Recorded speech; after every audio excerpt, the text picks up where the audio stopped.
Bonjour à toutes et à tous. Alors le titre a l'air un petit peu austère comme ça, un beau matin de novembre, singularité technologique, singularité humaine. Déjà, qui dans la salle pense savoir ce qu'est la singularité technologique? Vous pouvez lever la main. Bon, on va expliquer ça une minute alors. Pas beaucoup de mains levées. Alors en un mot, de quoi s'agit-il? C'est très simple. La singularité technologique, c'est ce moment de l'histoire où l'on nous dit que lorsque vous converserez avec une machine, vous ne saurez pas qu'il s'agit d'une machine. Alors, l'image du milieu, c'est l'image du film Her, que vous connaissez probablement, avec Scarlett Johansson et Joaquin Phoenix, qui tombent amoureux d'un système d'exploitation, sans vraiment savoir qu'il s'agit d'une machine. Même chose à gauche avec Blade Runner, où on voit Harrison Ford faire passer le test Voigtkampf, qui est inspiré du test de Turing, et qui vise à déceler si Rachel, le réplicant à laquelle il parle, est vraiment une réplicante ou une humaine.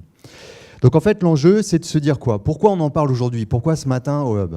Simplement parce que d'abord, on est abreuvé de pop culture et de pop culture plutôt anxiogène. Black Mirror, Westworld, il s'agit plutôt de dystopie, de machines qui finalement prennent le pouvoir sur l'homme. Et ça génère une grande inquiétude. Et évidemment, cette inquiétude, elle est renforcée par le fait qu'il y a quelques années, en 97, quand Garry Kasparov a perdu aux échecs face à IBM Deep Blue, c'était quelque part un peu attendu, parce que Newell et Simon, quand ils ont créé l'intelligence artificielle, ils avaient comme projet dès 1956 de faire un automate qui pourrait justement un jour battre l'humain aux échecs. En revanche, c'était beaucoup moins attendu en 2016 quand le champion asiatique de jeux de Go, Lee Sedol, a perdu 4-1 face à Google DeepMind, à une machine qui s'appelle AlphaGo. Pourquoi ? Parce qu'en réalité, la combinatoire au jeu de Go, lors de chaque coup, est telle, il y a tellement de combinaisons de coups possibles qu'on se disait qu'en fait, une machine ne pourrait pas gagner de sitôt face à un homme. Et en 2016, la machine a gagné 4-1 face à Lee Sedol. Mais il est arrivé pire l'année dernière. Libratus, qui est un programme qui a été développé par 2 chercheurs de Carnegie Mellon, a piqué 1,76 million de dollars à 4 des plus grands champions de poker actuels, en tête à tête. Et ça, c'est beaucoup plus inquiétant. Parce que ça veut dire que la machine, aujourd'hui, sait gérer l'incertitude. Et ça, c'est nouveau, parce que finalement, au jeu de Go, on sait quelles sont les pièces sur l'échiquier. Mais par contre, on ne sait pas au poker quelles sont les cartes de l'adversaire. On ne sait pas comment il va réagir. Et la machine a gagné en prenant en compte cette incertitude et en développant, en apprenant, donc par apprentissage renforcé, à jouer et à prendre en compte, comme on dit au poker, les tells, c'est-à-dire le comportement des humains. Alors on est un peu perturbé et on a très peur que ce joueur de poker, en plus, devienne éventuellement croupier. Pourquoi ? Parce que finalement, effectivement, des études, celles de Frey et Osborne, disent que 47% de nos emplois sont menacés par l'avènement de l'intelligence artificielle. On nous dit que finalement, peut-être, on pourra être remplacé dans tous nos emplois. Et ça fait poser effectivement question à toutes les RH dans la salle de se dire, mais est-ce que c'est vrai? Puis dans le même temps, il y a l'étude de Dell Technologies qui disent que 85% des emplois de 2030 n'existent pas encore. Alors ça nous donne de l'espoir. En fait, on n'y comprend pas grand-chose et on ne sait pas si on doit avoir peur ou pas. Ce qui est sûr, c'est que tout va changer. Là, vous avez peut-être votre photographe préféré des années à venir. Oui, ce sera peut-être un drone qui est en train de prendre des photos et qui en prendra tellement, et avec en plus une IA qui apprendra à vous connaître, qu'elle affinera ses photos et un jour vous irez à une expo et ce sera l'expo d'une IA. Comme vous pouvez écouter Flow Machine sur Spotify, où c'est de la super musique, au passage, très Beatles, qui a été faite par une IA. Donc on se dit jusqu'où ça va aller. Et que vous voyez, vous connaissez cette jeune femme? Qui connaît cette jeune femme? Oui, c'est Lil Miquela. Il n'y a rien de spécial, elle a 1,5 million de followers sur Instagram, ce qui est un beau score. Hein. Quand moi j'en ai à peu près 500, je me dis je suis un peu envieux. Et je suis encore plus envieux parce qu'en fait c'est même pas une jeune femme, c'est une machine, c'est un artefact, c'est une IA qui anime son compte toute seule et qui l'année dernière a hacké le défilé Prada. En portant les fringues qui allaient être exposées au défilé, qui est l'égérie de Pat McGrath, qui est une des plus célèbres maquilleuses de l'industrie hollywoodienne, puis qui au passage sort avec le bassiste de Portugal The Man, voilà.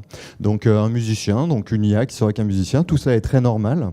Donc évidemment, on a quelques raisons de s'inquiéter et de se dire qu'est-ce qui va nous arriver pour de vrai.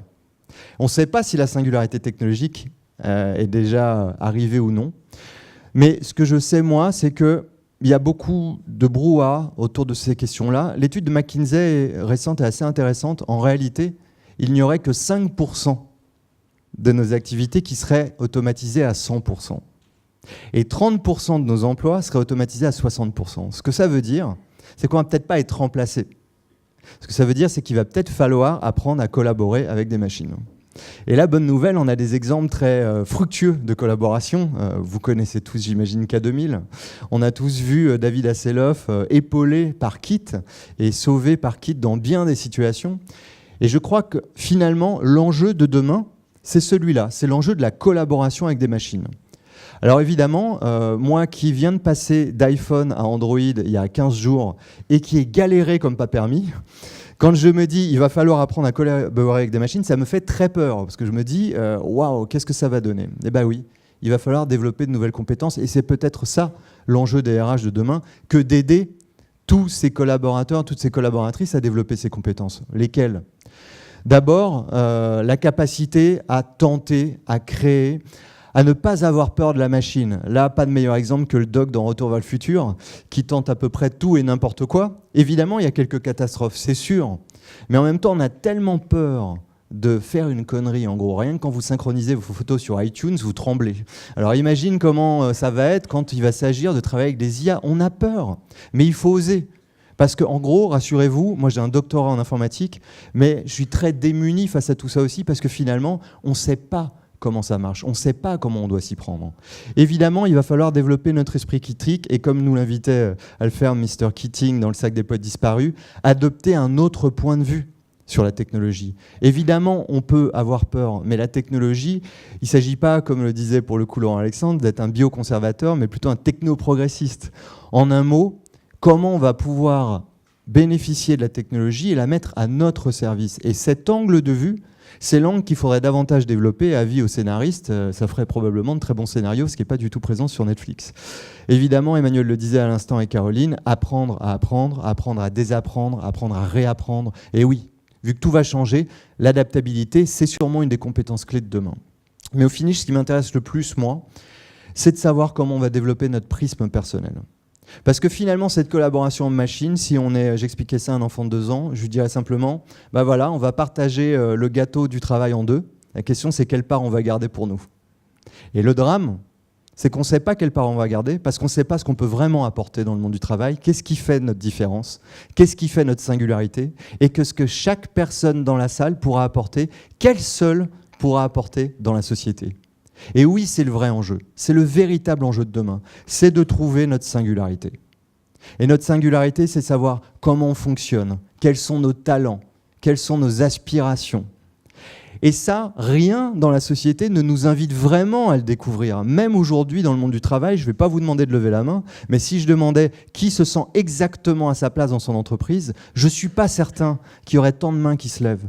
Parce que de l'éducation au travail, partout dans la société, on ne nous incite pas vraiment à ça.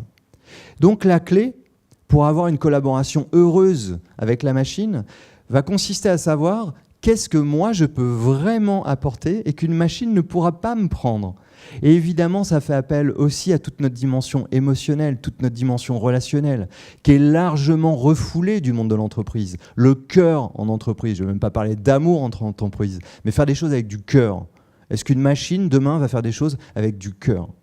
Et en quoi chacun d'entre nous pourra contribuer de façon unique à la société, un peu comme Hannah Arendt nous invitait à le faire dans La condition de l'homme moderne, avec cette notion d'homme agissant. Et la bonne nouvelle de tout ça, c'est qu'une fois qu'on l'aura fait, on va peut-être pouvoir réenchanter le travail.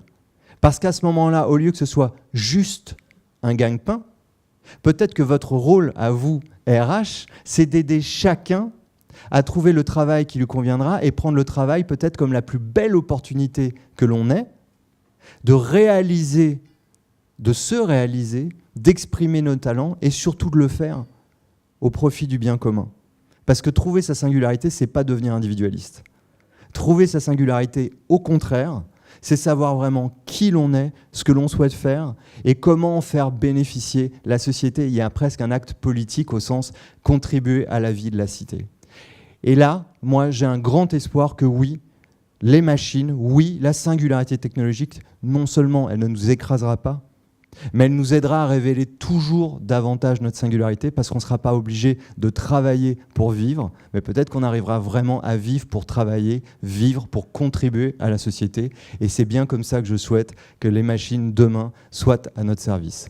Merci à tous.